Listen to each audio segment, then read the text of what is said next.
Right, good afternoon, everyone. Welcome to today's college info session. My name is Rachel Worsham, and I'm a post-secondary access advisor with the Game Plan College team at the Emily Case Center. I'm here with my colleague, Christina, and Courtney from Williams. So I'm going to go ahead and hand it over to you, Courtney.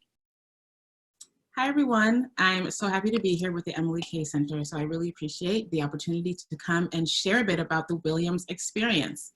So as she mentioned, my name is Courtney Oben, and I'm one of the admission officers here with the college. And my goal is to really provide an overview of the Williams experience with a focus on the things that differentiate us from other colleges and universities. So we'll talk first about the academic experience and then briefly about student life and wrap up with admission and financial aid.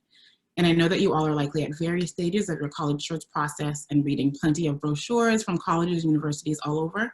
So I really want to give you all a feel for what it means to be a Williams student.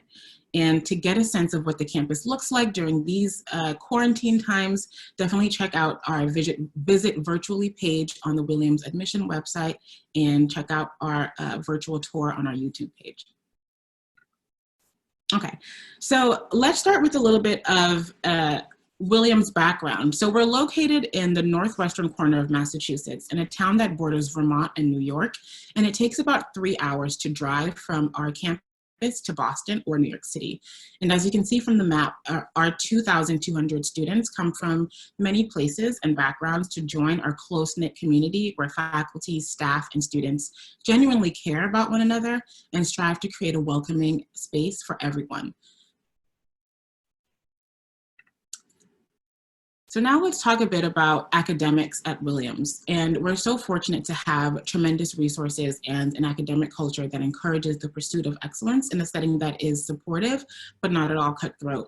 And our curriculum is designed to give our students incredible flexibility and the freedom to shape their academic experiences and pursue interdisciplinary learning.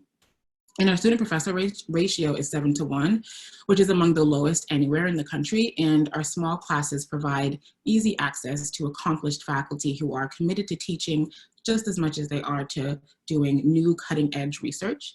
And we offer more than 700 courses across 64 areas of study. So our students will take 4 courses each semester for a total of 32 by the time they graduate. And along the way, they'll complete a major, which comprises 9 to 11 courses, and fulfill division or distribution requirements by taking 3 classes in each of our 3 academic divisions that are listed on the slide. And oftentimes, students will discover new intellectual interests through a course they selected to fulfill a distribution requirement. So requiring students to engage outside of their intellectual comfort zones also allows them the flexibility to explore disciplines from across our curriculum and draw meaningful connections across seemingly disparate academic fields. And that really is what an liberal arts education is about. And many of our students will choose to complete a concentration, which is kind of like an interdisciplinary minor, my apologies, in that it requires 4 to 6 courses, but draws from multiple academic departments. Other students will pursue pre-professional advising tracks in preparation for medical school, law school, engineering programs, or teaching programs.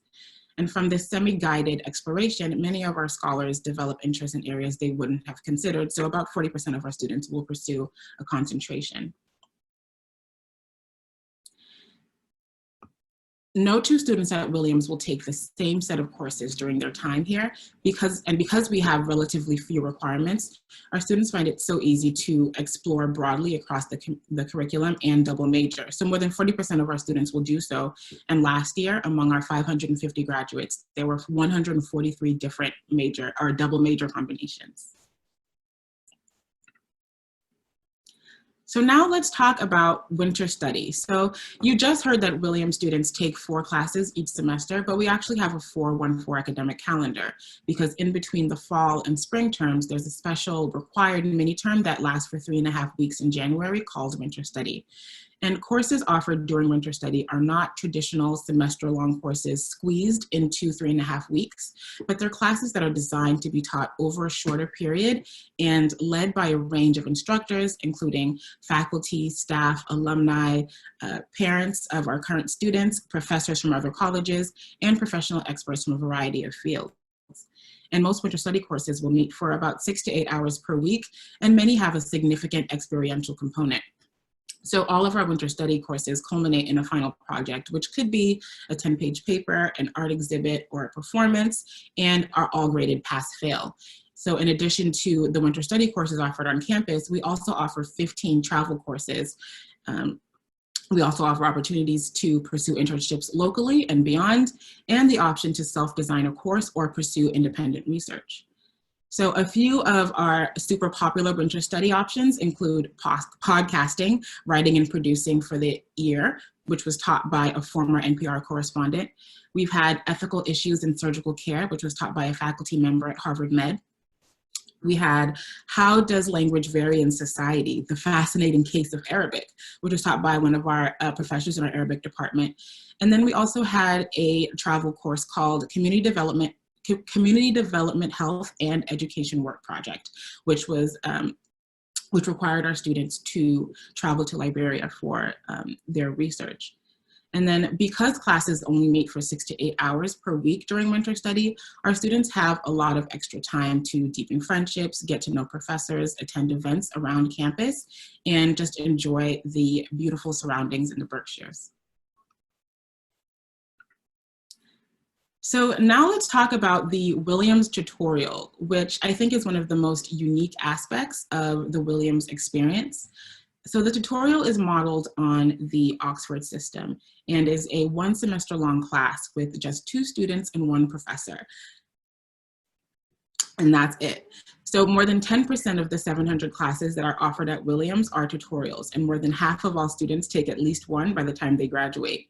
Our tutorial program is unique because of its breadth and scope, and courses are offered in every academic department and across all course levels. So every year there are approximately 65 tutorials offered, and about half of the students who take at least one before they graduate will take a second or third. So they're not required, but they're a really popular part of the Williams curriculum and experience. So you're probably wondering what that looks like. So each tutorial consists of 2 students with 1 professor, like I mentioned, but 10 to 12 students can enroll in a given tutorial each semester. And they'll take varied formats across disciplines. So on the first day of class, the professor will generally provide each student with the syllabus for the course and an outline of the topics that will be discussed throughout the semester. And at the end of the class, professors will divide the group into 5 or 6 groups of 2 students who will meet weekly for about an hour to an hour and a half. And every week, each pair will take turns working on an independent project, which could be rather a 5 to 7 page paper based on themes presented in the readings that week, solving a math problem set, a policy memo, or composing a music or dance piece. And then the day before the session, they'll share that work with the partner, and that partner will write a 2 to 3 page response or critique of that work. And then the day of, they will share that with the professor, and that will serve as a springboard for the discussion that follows. And the students will alternate roles each week. And many of our students who have taken tutorials will tell us that their critical thinking skills have been sharpened, their writing skills have improved, and they've learned how to develop ideas and defend positions in the moment. And it really gives them a sense of ownership over their own academic process. So now let's talk about research at Williams. And Williams is different from other liberal arts colleges because of the scale of research opportunities that exist here. And over 40% of our students conduct research with faculty during their time at Williams, with some students starting their research by working with professors during the academic year. And others will do so during the summer, when nearly 300 students stay on campus and participate in paid summer research programs, where they get to work on research projects that would typically be reserved for grad students at other institutions. And Williams is the all-time leader among liberal arts colleges and professors receiving National Science Foundation grants, but research opportunities at Williams are definitely not limited to the sciences. So there are a few programs listed on the slide, so I'll take a few moments to talk about each of them. So through the Summer Science and the Class of 57 Summer Research Program, 300 students do paid summer research in math, science, social sciences, and the humanities. And then we have SMALL, which is ironically one of the largest undergraduate math research programs in the country. So for 9 weeks, students do paid work in small groups directed by faculty and open math research problems.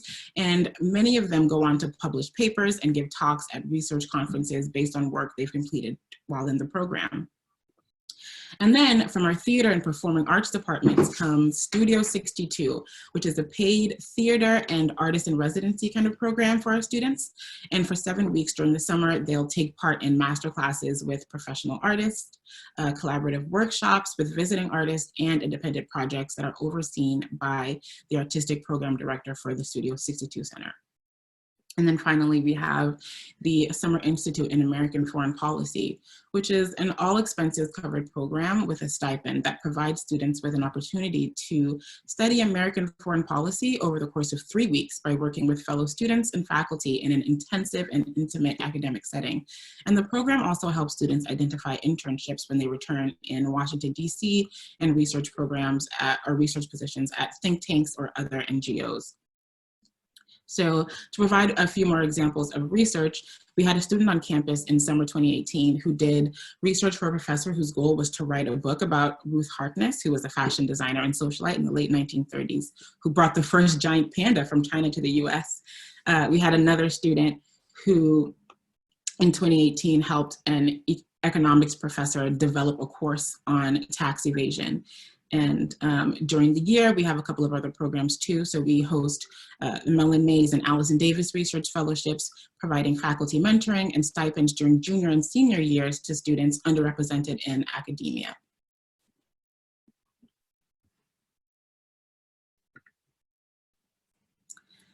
So now let's talk about study away at Williams. And at Williams, we call it study away instead of study abroad because we have numerous opportunities for students to study away from Williams College and remain in the US, as well as opportunities for them to go abroad.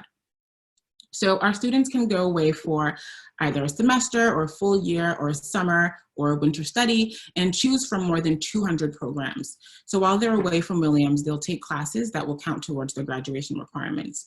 And financial aid is definitely portable and will follow students to whichever program they choose. So more than 50% of our students will study away, typically during junior year, and when they return, their experiences and perspectives help Williams become an even more rich and dynamic community. And we have 2 programs that are facilitated by Williams. So I'll talk first about the Williams Exeter program at Oxford, which we call WIPO. And it's a year-long program that takes 26 Williams juniors to the Exeter College at Oxford University. And our students have a special status that grants them access to all classes and co-curricular opportunities available to Oxford students. And all the classes they take are in the tutorial format. So it's probably the most intensely intellectual program we offer, and it's highly sought after by many more than those 26 students. So there is a bit of an application and interview process for that program. So during the program, students will take 2 tutorials each trimester, and 2 to 4 Exeter students will live with Williams students to help with the immersion to Oxford University. And our students are considered, Williams students are considered fully matriculated Oxford students, which is a benefit that's pretty unique. And students who participate will also gain access to the Oxford University network of alumni once they graduate from Williams College too. And the other program is called Williams Mystic, which is a 1 semester long interdisciplinary and experiential opportunity. And it's also known as our coastal campus because it's based in Mystic, Connecticut. And the program intertwines the study of environmental science and policy with maritime history and literature. And our students have the opportunity to go open sea sailing on a tall ship, and they'll do road trips to conduct field seminars along the Atlantic, Pacific, and Gulf coasts. And the Mystic program is available, is a valuable opportunity for students interested in the maritime studies, but is open to both Williams and non-Williams students. And the students who are aboard the ship will be partnered with professional ship crews. So they're not manning the ships by themselves, but they're learning from those professionals. And along the way, they're developing new skills like how to tie knots, they're singing sea shanties, they're learning how to blacksmith and all those really cool, awesome things.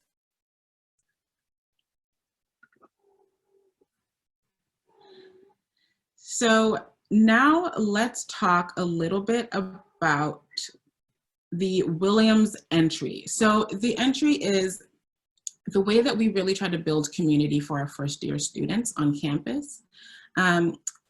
So this is kind of our first year residential program, and it's a pretty defining part of the Williams experience and for so many students from the first community and when they first arrive on campus. So every first year student at Williams will live in an entry, and that's a group of about 40 students and 3 to 4 junior advisors, which are affectionately called JAs. And the JAs will volunteer to live in the entry for the entire year and serve as mentors, but they're also friends and community builders and supporters for the students who live in the entry.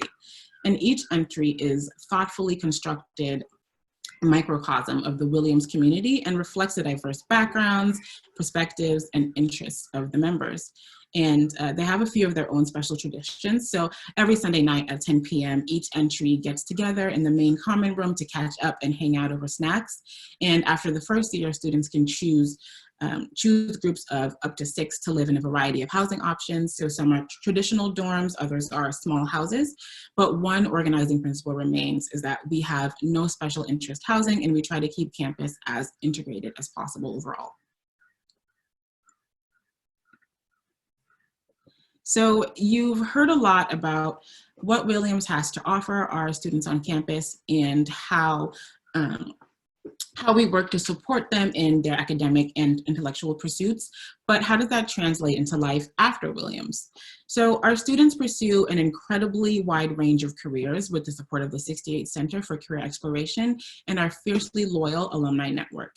So the Career Center works closely with our students from the moment they arrive on campus with the goal of helping students explore broadly early on and then really zero in on a specific career path as they move closer to graduation. So to give you a sense of what this exploration looks like, about 80% of students engage at the Career Center during their first year on campus. And throughout the year, our career advisors run resume and interview workshops, they'll host career fairs, run speaker series, they'll lead career treks across the country where current students can shadow Williams alum in different career fields just to get a sense of how their day-to-day life looks and really get a feel for what it means to be in a specific career field. And then we also have the alumni-sponsored internship program, which is affectionately called ASIP, where we connect our current students with our alumni network of over 30,000 well-accomplished professionals using a platform called eFlink. And you can see some of the outcomes that result from these efforts here on the slide.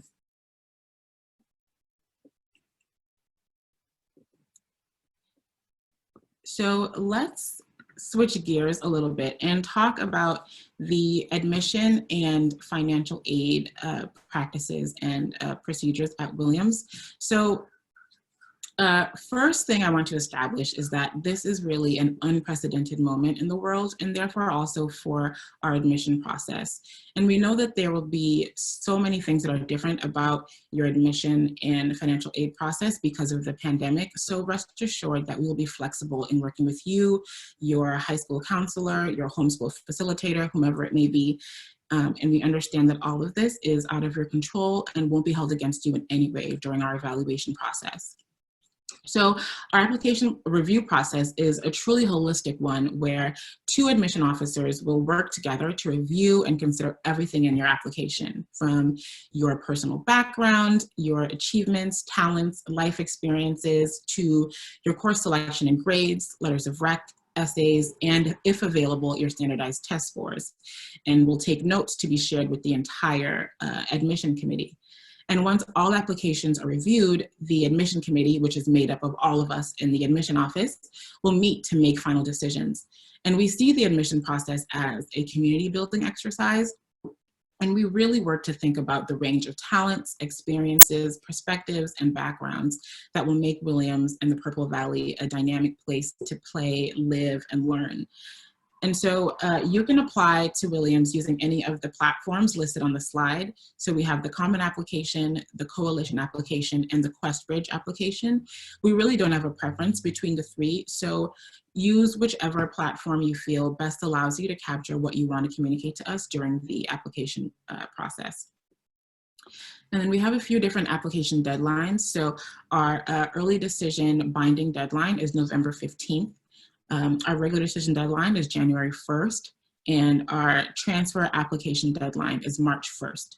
The students who apply through QuestBridge have a slightly earlier timeline, which you can definitely learn more about through the QuestBridge website. But to learn more about our application process and requirements, you can either send a question in through the Q&A function or check out the apply section of the admission and financial aid website. And before we move on to financial aid, there are a few more important things to note. The first is that we do not offer or use interviews during the admission process, and demonstrated interest is not used at all. So this means that visiting campus, meeting with an admission officer while they're in your area, or reaching out with questions won't have an impact on your admission decision, but we still encourage you to do so and reach out just so you can learn as much about us as possible during the application process. And then for students, for applicants who are applying in the 2020 to 2021 admission cycle, meaning students who are going to be applying this fall or winter, the submission of SAT or ACT scores is totally optional. And this change has been instituted for this year only in response to the extraordinary challenges facing all of us during the COVID-19 pandemic. So for students who choose to submit standardized test scores, they will be considered, as they always have, as part of our holistic review process, but our process strives above all else to center students and your unique lived experiences. So if there's anything about your academic or personal experiences that you'd like for us to know, but can't really seem to find a spot to communicate, be sure to use the additional information section in whatever application platform you choose to tell us all about it. And lastly, even if it feels a little bit uncomfortable, this is really the time to promote yourself and tell us about all that you've accomplished. So don't assume that we will know all the things about you that you don't share. So take the time to brag. If it's important to you, then it's important to us, and we want to understand that as we try to understand you and make decisions.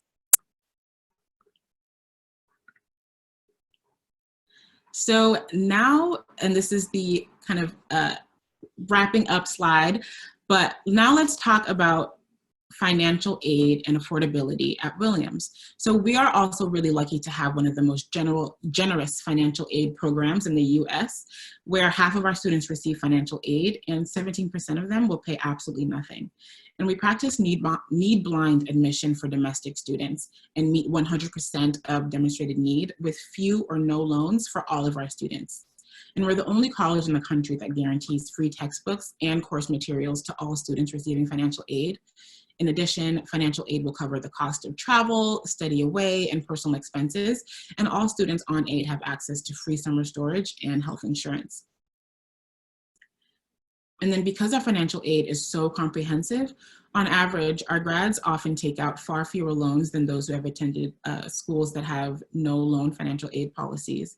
But to get a sense of what to expect if you were to apply for financial aid, please check out the admission and financial aid website and try either of the two financial aid calculators there. And they're both pictured at the bottom of the slide here.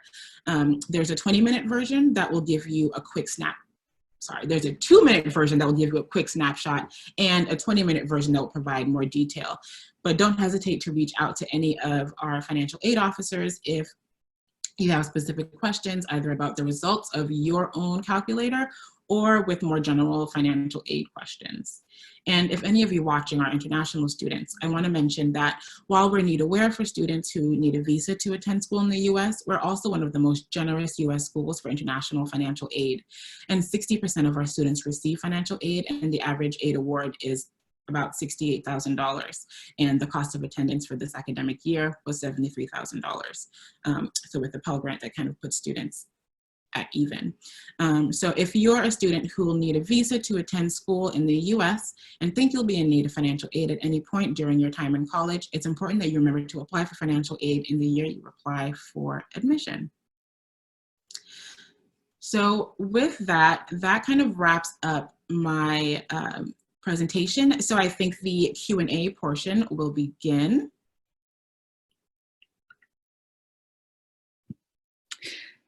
So I can just go ahead and read these questions to you as they come. So is housing guaranteed at Williams for all 4 years?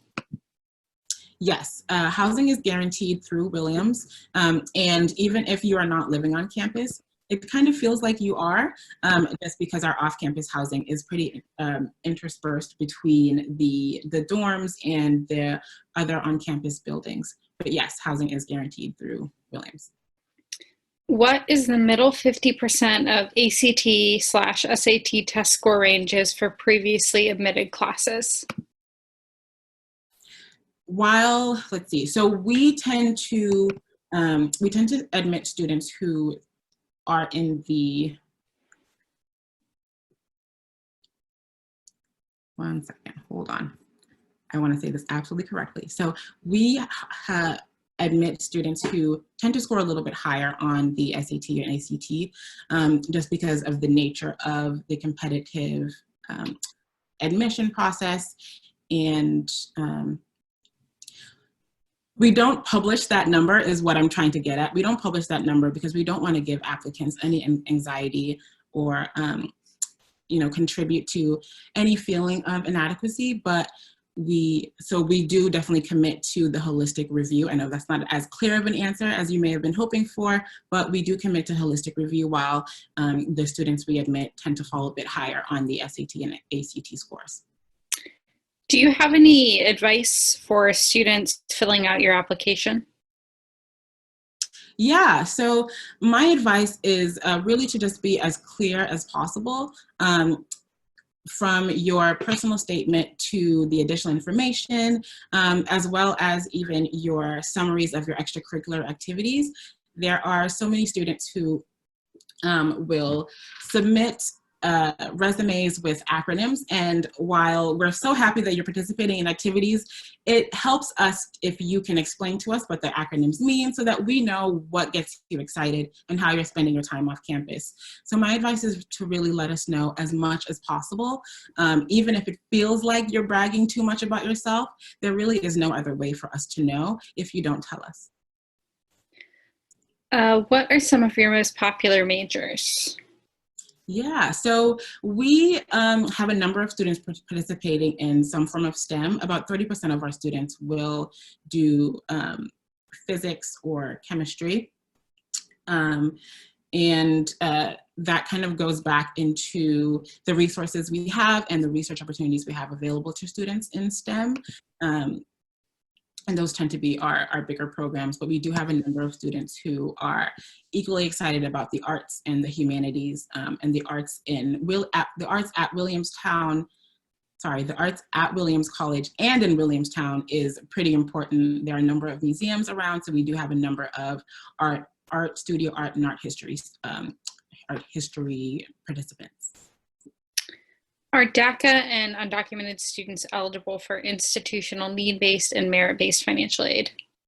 Yes, so we only offer need-based aid, but for the application and financial aid process, undocumented and DACA students are considered domestic.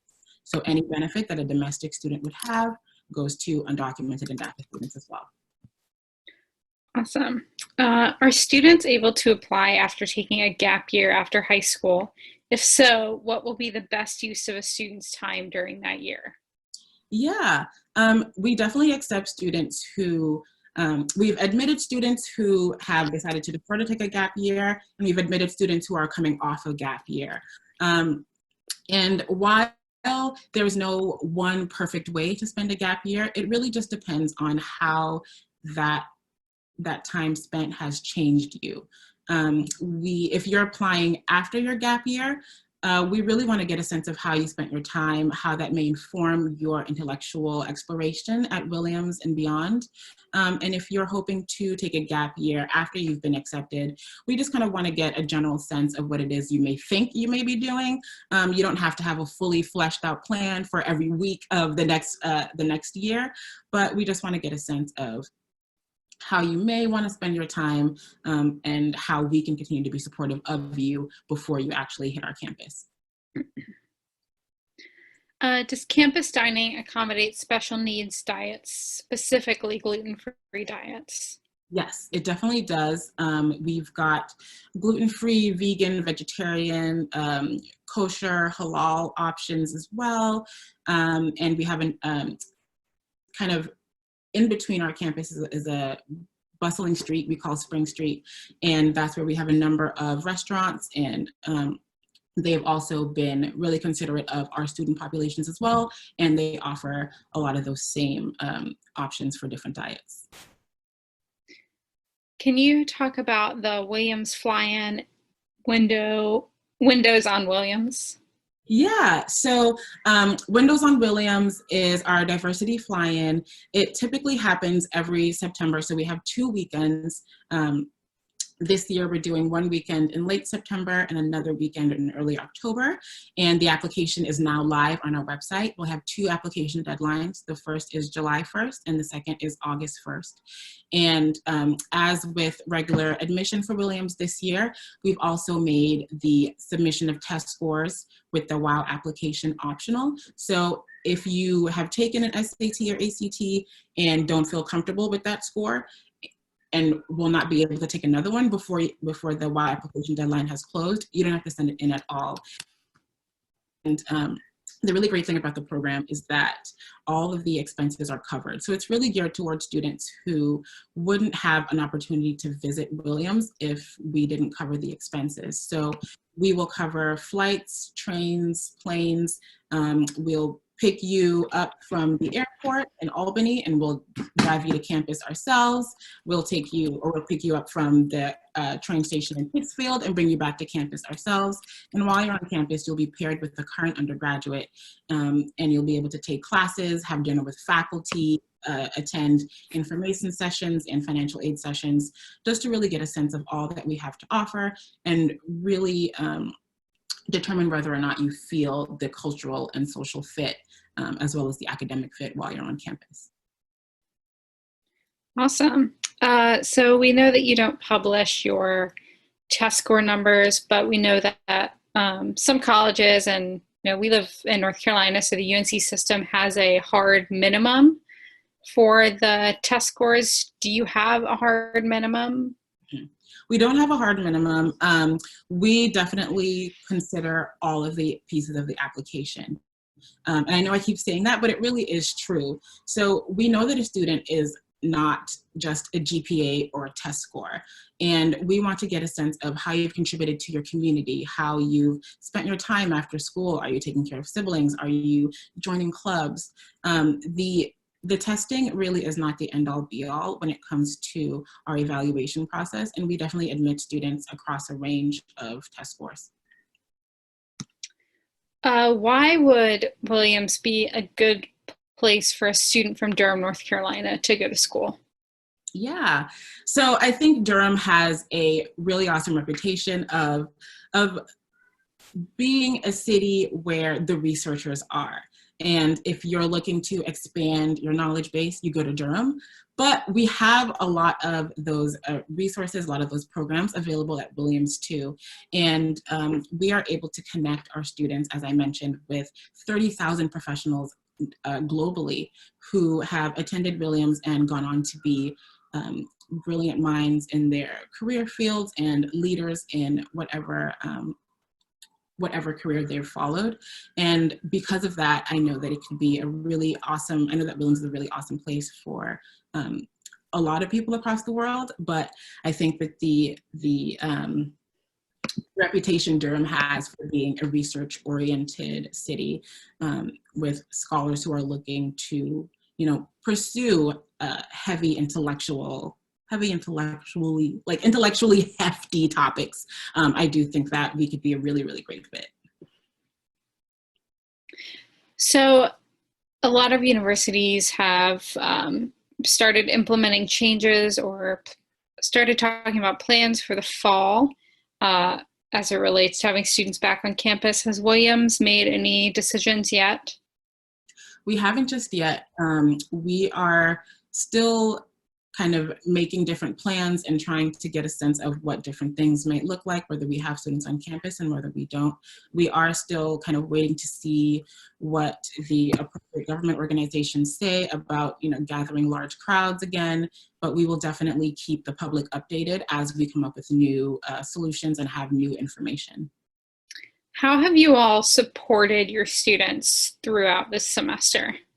Yeah, so it started pretty early on. So the first thing we really wanted to make sure was that everybody was okay financially. So back in March, when we made the decision, the very difficult decision to close campus, one of the things that all the admission officers did was literally sit down and prepare envelopes for students so that they would have a little bit of cash to take as they're going to the airport, so that, you know, if anything happened, they would have a little bit of money on hand. There have also been, we've also introduced virtual therapy sessions for our students too. So we've had a number of students taking advantage of that while they're at home. And everything else is really, really just a case-by-case basis. And that kind of goes even when we have students on campus, where if you have a need, no matter how niche, no matter how specific it is, reach out to someone and we will work with you and try to get it solved. So we've had a number of students who were not able to go home because they didn't have a safe space to return to. So we definitely let those students stay on campus, because why not? And we make sure that the dining halls are open and that they're, you know, being cleaned, being supported as much as they can. But everything else is really just a case-by-case basis. And if students need support, they definitely just reach out to us and we work as much as we can to support them. What is your favorite Williams tradition or favorite fact to share about Williams? Yeah, so my favorite tradition is Mountain Day. So Mountain Day happens one Friday in October. It's typically whichever Friday has the most beautiful weather, and it's kind of decided by the president and a few members of the board. And that, like, at 5 o'clock in the morning, she will go and climb the clock tower and ring the bell, and all classes will be canceled, and there will be free food available for current students. Faculty and staff are also able to participate. So we gather in the quad, we watch performances from the dance groups, the singing groups, and then we have a number of shuttle buses that will take students to the different mountains in the area.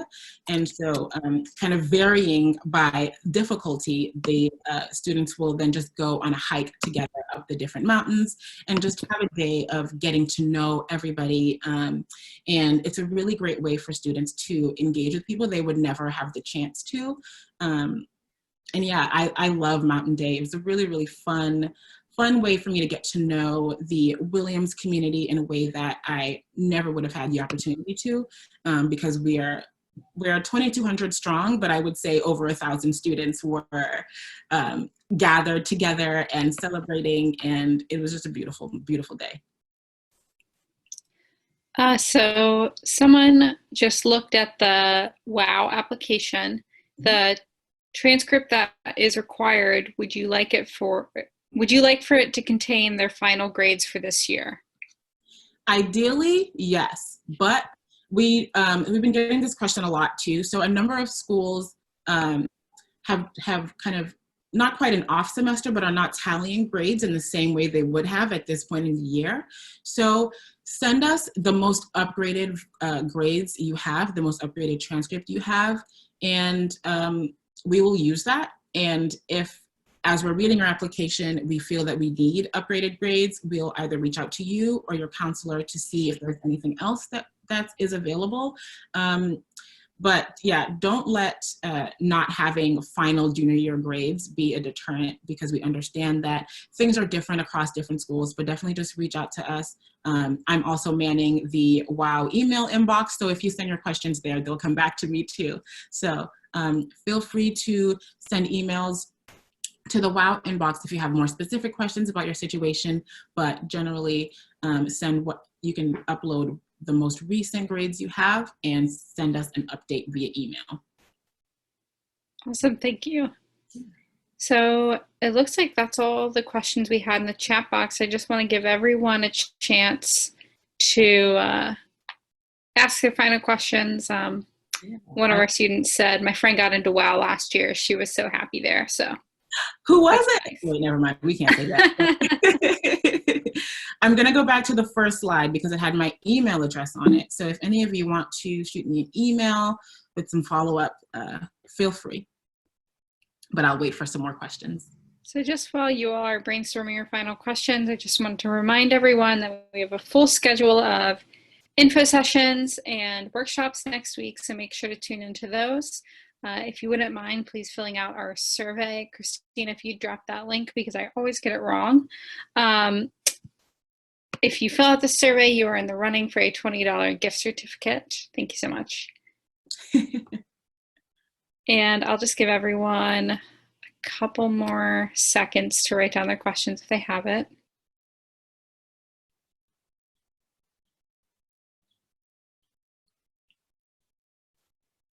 All right, it seems like that's it. So thank you so much, Courtney, for sharing about Williams today and sharing your contact information.